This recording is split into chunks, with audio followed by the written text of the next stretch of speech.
আমরা আজকে শুনবো আলিবের মুখ থেকে। তিনি গভীর সমুদ্রে মাছ ধরতে গিয়ে তার ফিশিং বোটটি ডুবে যায়, সে কিভাবে বেঁচে ফিরেছেন তার ফ্যামিলির কাছে, শুনবো তার মুখ থেকে।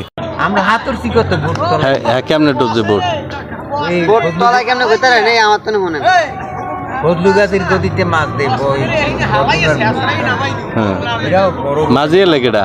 মাঝিয়ে দিল এই বদলু মাছ দিল মাঝিয়ে লেখলাম ও তো এই সকালের খেয়াও টানিয়া মাঝি চালায় হলাম মাঝি হ্যাঁ, আর বড় মাঝি ঘুম 2 টাকা কি বাল চালাও পুরে বানাই গামছা বান দিয়া দেশে বাড়াইয়ে না হারা আলামে 2টা বাড়ি দেশে হারাইয়ে লাইছে বোট ফাড়াই এলাইছে।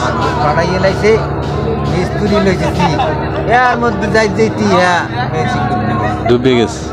এবার বড় আর মাছনে মাছ ওগুলো খালি তাওয়ায় চলে চুরি মাছ আমি চুরি মাছ আরাম দেয় না এসে তো কিছু কেমনে বেমানা অনেক দাফা দাফি করছে মালে কালাদারে বোটালে 5 খান লাস্টে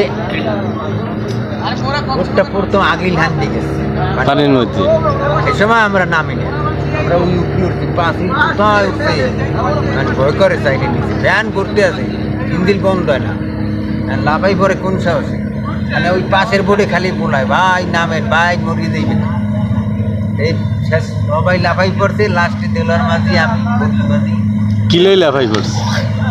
কটলই লাফাই পড়ছে পানি এরা তো দূরে বো গ্রাফি মারছে যখন ওরা গ্রাফি মারতে গেছে না ইয়ে উঠেই নেবো আর গ্রাফি মারার সাথে সাথেই একটা গড়ি দিয়েছে একটার পানির মধ্যে খারাপ হবে হান্দি গেছে।